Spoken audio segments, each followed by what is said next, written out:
Hey guys, I am Amrita Agrawal from Amrita Agrawal coaching centre.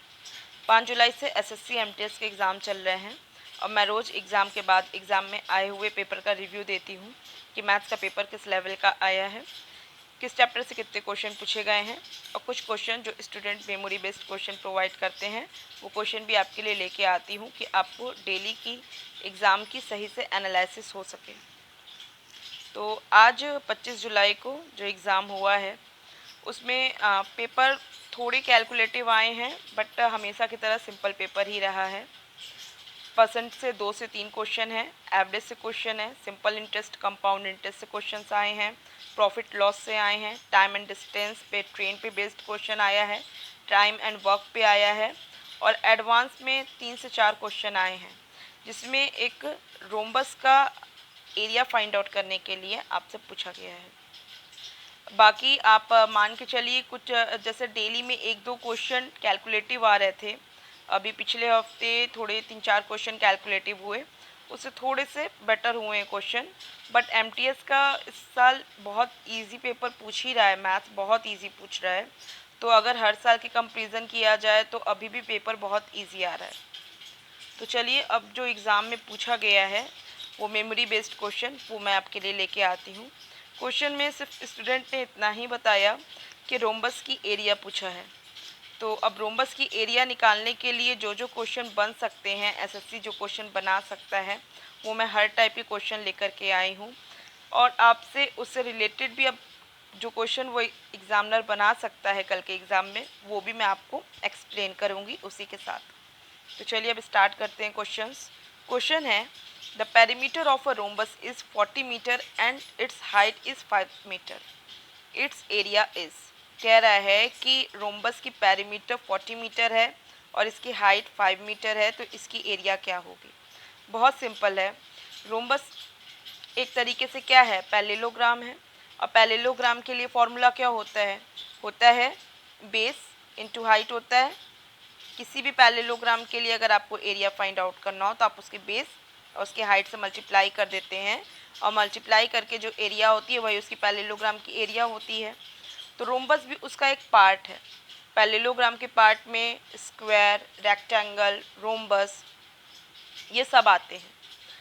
तो इस तरीके से अगर पैरेललोग्राम के लिए फॉर्मूला अगर एरिया का बनता है बेस इंटू हाइट, तो अगर आपको इसका देके अगर रोम्बस का भी अगर आपको बेस पता चल जाए और हाइट दिया हुआ है तो आप इजीली इसकी एरिया फाइंड आउट कर सकते हैं।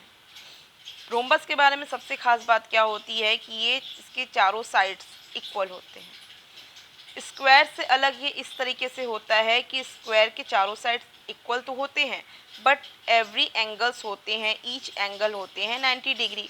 ये स्क्वायर की खास बात है कि सभी साइड्स इक्वल हैं और सभी एंगल्स भी आपस में इक्वल हैं। बट रोम्बस में सभी साइड्स तो आपस में इक्वल होते हैं बट सारे एंगल्स आपस में इक्वल नहीं होते हैं। पैरेललोग्राम की तरह अपोजिट एंगल्स ही आपस में होते हैं इक्वल। तो ऐसे केस में ये स्क्वायर थे से थोड़ा सा डिफरेंट है और आप इससे रिलेट कर सकते हैं पैरेललोग्राम से। फॉर्मूला बहुत इजी है और इसकी एरिया फाइंड आउट करनी है तो आप क्या करेंगे, पेरीमीटर 40 है क्योंकि चारों साइड्स आपस में इक्वल हैं, तो इसका मतलब इसकी साइड क्या हो गई, 10 हो गई। 40 अपॉन 4 मीन्स 10 हो गई। 10 मीटर इसकी बेस हो गया और हाइट कितना दे के रखा है, 5 मीटर मीन्स 10 इंटू 5 कर देंगे, मुझे क्या मिल जाएगा, मुझे मिल जाएगा 50। तो 50 मीटर स्क्वायर इसका आंसर आएगा। बहुत सिंपल था, मैंने कोशिश की कि आपको इसके कुछ बेसिक पॉइंट्स भी क्लियर कर दूँ। नेक्स्ट क्वेश्चन पे चलते हैं। नेक्स्ट क्वेश्चन है, the perimeter of a rhombus is 40 centimetre and the measure of an angle is 60 degree, then its area is. ये भी बहुत सिंपल क्वेश्चन है।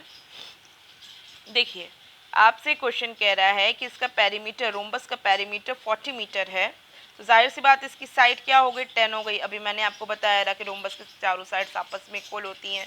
अगर 40 सेंटीमीटर इसका पेरीमीटर है, इसका मतलब 10 सेंटीमीटर इसकी एक साइड हो गई। And the measure of an angle, एक एंगल अगर उसका मेजरमेंट 60 डिग्री है तो बताइए कि इसकी एरिया क्या होगी। देखिए, इसके लिए फॉर्मूला होता है साइड स्क्वायर साइन थीटा। अगर ये 60 डिग्री है, ये साइड इसका ये 10 है, तो ये भी आपका साइड 10 हो जाएगा। इसके बीच की एंगल 60 डिग्री है, तो साइड स्क्वायर क्या हो जाएगा 100। और sine theta means sine 60 degree. Sine 60 degree की वैल्यू क्या होती है? साइन 60 डिग्री की वैल्यू होती है √3/2 मीन्स 100 इंटू √3/2। सॉल्व करेंगे तो मुझे क्या मिलेगा? मुझे मिलेगा 50√3। 50√3 सेंटीमीटर स्क्वायर इसकी एरिया हो जाएगी, सेंटीमीटर स्क्वायर। ये इसका आंसर हो गया। अगर इन केस मान लीजिए आपको फॉर्मूला ये लर्न नहीं है, तो इसके लिए आप इसे कैसे सॉल्व कर सकते हैं? बस इसे क्या कर दीजिए, इसे यहाँ पे डायगोनल से कट करिए। अब आप जान रहे हैं कि ये साइड्स आपस में इक्वल हैं, अपोजिट एंगल्स ये आपस में इक्वल हैं, मीन्स ये क्या है, ये ट्रायंगल इस ट्रायंगल के कॉन्ग्रेंट है, एकदम इक्वल है। इस वजह से ये एरिया इस एरिया के हो जाएगी इक्वल। और मैं देख रही हूँ कि ये एंगल अगर 60 डिग्री का है, ये दोनों साइड आपस में इक्वल हैं, तो इसका मतलब क्या हो गया, ये एंगल है, ये एंगल भी आपस में इक्वल होगा। और जो कि ये एंगल और ये एंगल क्या होगा, इन दोनों का सम इसके 60 होने की वजह से 120 होता है। इस वजह से ये दोनों अलग अलग से एंगल कितने डिग्री के हो गए? 60 डिग्री के, because this side is equal to this side. क्योंकि ये साइड इसके इक्वल है, ये एंगल 60 डिग्री के हैं, ये दोनों एंगल आपस में इक्वल होंगे, तो ये दोनों एंगल भी होंगे 60 और 60 डिग्री के। इट मीन्स ये आपको ट्रायंगल किस तरीके का मिला? Equilateral triangle. और इक्विलैटरल ट्रायंगल के एरिया के लिए फॉर्मूला क्या होता है? √3/4 साइड स्क्वायर। साइड हमको 10 मिली है, तो 10 स्क्वायर हो गया। क्योंकि ये तो सिर्फ इस ट्रायंगल की एरिया हुई और ये ट्रायंगल इसकी ट्रायंगल के इक्वल है, मीन्स बराबर एरिया का है, तो ये हम क्या कर देंगे, इसे डबल कर देंगे, बस दैट्स इट। 2 हो जाएगा, 10 स्क्वायर 100 होता है, 100 में हम 2 का डिवाइड करेंगे 50 आएगा, 50√3 सेंटीमीटर स्क्वायर ये इसकी हो जाएगी एरिया इस रोम्बस की। आई होप आप सबको क्लियर है। अगर आपको कोई भी डाउट हो तो आप मुझे कमेंट बॉक्स में दीजिएगा। क्वेश्चन मुझे जिस हिसाब से मिला है, मैंने उसके अकॉर्डिंग कोशिश की है कि आपको मैं सारे पॉइंट्स क्लियर कर दूं, जिससे कि अगर कोई भी क्वेश्चन आया हो तो आपके लिए कहीं भी अगर कल क्वेश्चन इस पे बेस्ड पूछे तो कन्फ्यूज़न ना हो। और उम्मीद भी है कि रोम्बस से कल भी आपसे क्वेश्चन पूछ सकता है, तो इसलिए मैं आपको रोम्बस पे बेस्ड जितने क्वेश्चन एसएससी पूछता है उस टाइप के सारे क्वेश्चंस मैं आपके लिए लगभग लेके आ रही हूँ। तो ये क्वेश्चन क्या है, कह रहा है if the diagonal of a rhombus are 24 centimetre and 32 centimetre then the find the area of rhombus. अगर दोनों डायगोनल्स आपको दिया हुआ है रोम्बस के, जो कि 24 सेंटीमीटर और 32 सेंटीमीटर के हैं, तो इस रोम्बस की एरिया फाइंड आउट करिए। सबसे पहले मैं रोम्बस के डायगोनल पे बेस्ड कुछ पॉइंट्स आपको क्लियर करती हूँ। जैसे कि जो रोम्बस के जो डायगोनल्स होते हैं वो एक दूसरे को परपेंडिकुलरली बाइसेक्ट करते हैं। मीन्स अगर ये लेंथ आपकी 8 है, ये कंप्लीट लेंथ 8 है, तो ये 4 और 4 में बढ़ जाएगी। दूसरी बात क्या है कि अगर ये मान लीजिए 10 है, तो ये 5 और 5 में बढ़ जाएगी। मीन्स ये एक दूसरे को बाइसेक्ट तो किए ही, जो कि पैरेललोग्राम, रेक्टेंगल, स्क्वायर और रोम्बस ये सब बाइसेक्ट करते हैं इनके डायगोनल्स आपस में। बट स्क्वायर और रोम्बस की खास बात ये होती है कि ये बाइसेक्ट तो करते हैं बट परपेंडिकुलर बाइसेक्ट करते हैं, मीन्स यहाँ पे 90 डिग्री भी बनाते हैं, जो कि रोम्बस और स्क्वायर ही ये बनाता है। तो इसका मतलब ये यहाँ पे क्या डिग्री मिला, 90 डिग्री मिला। तो इससे क्या क्लियर हो जाता है, यहाँ पे आपको साइड डायगोनल के साइड 24 और 32 दे के रखा है। इसका मतलब क्या हो गया, ये 32 हो गया और 32 का हाफ करेंगे तो क्या हो जाएगा, 16 हो जाएगा, 16 और ये क्या हो गया, 24 हो गया, इसे हाफ करेंगे तो क्या हो जाएगा, 12 और इनके बीच एंगल क्या हो जाएगा, एंगल इनके बीच हो जाएगा 90 डिग्री। अब कह रहा है find the area of the rhombus. Formula बहुत सिंपल है, सीधे आप इनकी डायगोनल्स को मल्टीप्लाई करिए और 2 से डिवाइड करिए, आपको वैल्यू मिल जाएगी। बट मैंने आपको ये बताने की कोशिश की है कि अगर आपको डिटेल इसका रीज़न जानना हो कि क्यों ये फॉर्मूला जनरेट हुआ है, तो इसके लिए आप क्या करेंगे, आप देख रहे हैं इस ट्रायंगल की अगर एरिया निकालनी हो तो क्या करेंगे, 1/2 इंटू बेस इंटू हाइट करेंगे। तो 1/2 इंटू बेस इंटू हाइट करेंगे तो ये ट्रायंगल की एरिया मिलेगी। और फिर आप अगर 1/2 इंटू बेस इंटू हाइट करेंगे तो आपको ये ट्रायंगल की एरिया मिलेगी। और दोनों ही ट्रायंगल्स की एरिया आपस में क्या होगी, बराबर। इसका मतलब 1/2 इंटू जो बेस इंटू हाइट आप कर रहे हैं वहाँ आपको करना पड़ेगा इसे डबल, मीन्स ये तो कट हो जाएगा और ये हाइट का काम क्या करेगा, इस हाइट का काम करेगा यहाँ पे इसका ये डायगोनल अपॉन 2। बट अगर इसको पूरे कंप्लीट डायगोनल हमको दिया है, या अगर हम डायगोनल अपॉन 2 करें तो मैं क्या करूँगी, एक कंप्लीट डायगोनल जो कि है 32 और डायगोनल अपॉन 2 करूँगी तो क्या हो जाएगा 24 का हाफ। आप देख रहे हैं यही फॉर्मूला हुआ, इनके डायगोनल्स को प्रोडक्ट करिए और 2 से कर दीजिए डिवाइड, और ये आपको इस तरीके से फॉर्मूला बनता है। डायरेक्ट इसको कैलकुलेट कर सकते हैं। क्या हो जाएगा इसका कैलकुलेशन, 24 इंटू 32 अपॉन 2। 24 का हाफ हुआ 12, 12 को अगर हम 32 से मल्टीप्लाई करेंगे तो मुझे क्या मिलेगा 384 मिलेगा। 384 ऑप्शन 1 है। आई होप आपको क्लियर समझ में आया है। 24 इंटू 32। नेक्स्ट टाइम आपको एग्जाम में आए तो बस आपको सीधे ही एक वर्क करना है। वो डिटेलिंग मैंने आपको एक्सप्लेनेशन देने के लिए की थी कि आपको नेक्स्ट इस टाइप के क्वेश्चंस अगर एग्जाम में आएंगे या इसको थोड़ा चेंज करके भी आएगा तो आप उसका बेसिक कंसेप्ट क्लियर होगा, तो आप उसको ईजिली फाइंड आउट कर पाएंगे उसके पे बेस्ड क्वेश्चन की वैल्यू को। अब देखिए यहाँ पे जिस तरीके से मैंने आपको रिलेट किया कि रोम्बस स्क्वायर के जैसे रोम्बस के डायगोनल्स एक दूसरे को परपेंडिकुलरली बाइसेक्ट करते हैं, वैसे स्क्वायर के डायगोनल भी एक दूसरे को परपेंडिकुलरली बाइसेक्ट करते हैं। हाँ, रोम्बस के जो डायगोनल्स होते हैं वो अलग अलग लेंथ के होते हैं और जो स्क्वायर के डायगोनल्स होते हैं वो आपस में होते हैं इक्वल। अगर यही केस आ जाए, डायगोनल्स आपको दिया हुआ हो और आपको पूछ ले कि स्क्वायर के डायगोनल्स दिए हैं तो बताइए कि उसकी एरिया क्या होगी, तो आप पाइथागोरस थ्योरम अप्लाई करके एरिया फाइंड आउट कर सकते हैं, बट वहाँ पे आपको टाइम लगेगा।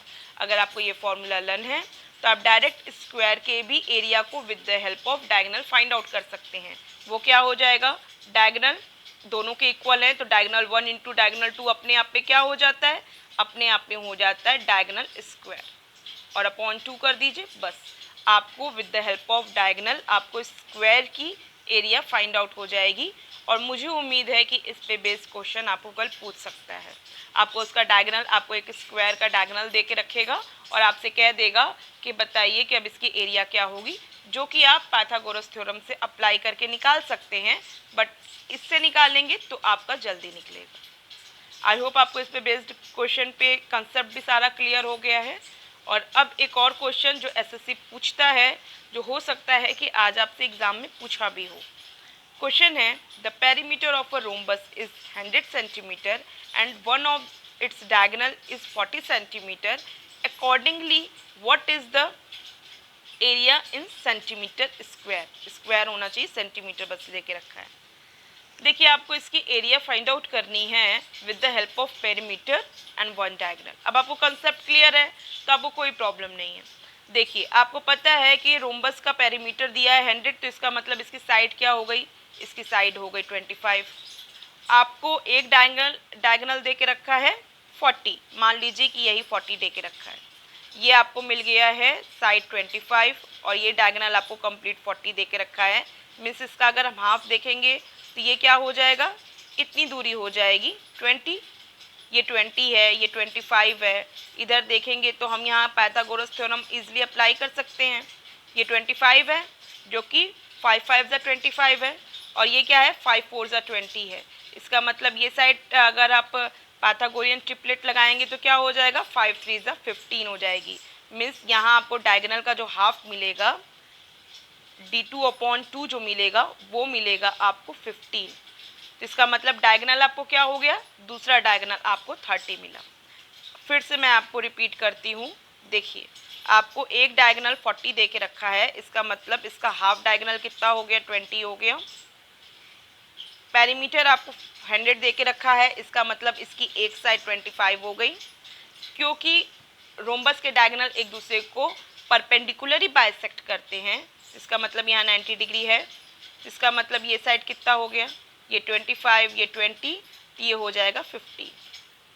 तो इसका मतलब ये कंप्लीट क्या हो जाएगा, ये कंप्लीट हो जाएगा 30। किसी को कोई डाउट नहीं होगा। एक डायगोनल आपको 40 मिला, दूसरा डायगोनल आपको मिला 30। आपको इसकी एरिया फाइंड आउट करनी है तो आप सीधे इसको 30 इंटू 40 अपॉन 2 करिए, आप आराम से इसकी एरिया फाइंड आउट कर सकते हैं। यहाँ मुझे यहीं पे डायरेक्ट 15 मिल गया था जो कि डायगोनल का हाफ था, तो मैं 15 से डायरेक्ट क्या कर दूंगी 15 से डायरेक्ट कर दूंगी, 40 से मल्टीप्लाई, जो कि 15 अपने आप पे डायगोनल अपॉन 2 है, मतलब D2 अपॉन 2 है, और ये क्या है, D1 है। इसको मल्टीप्लाई करूंगी तो मुझे क्या मिलेगा, मुझे मिलेगा 600, जो कि ऑप्शन थर्ड है। आई होप आपको सब क्लियर समझ में आया है। किसी को कोई भी डाउट हो तो आप मुझे कमेंट बॉक्स में दीजिएगा।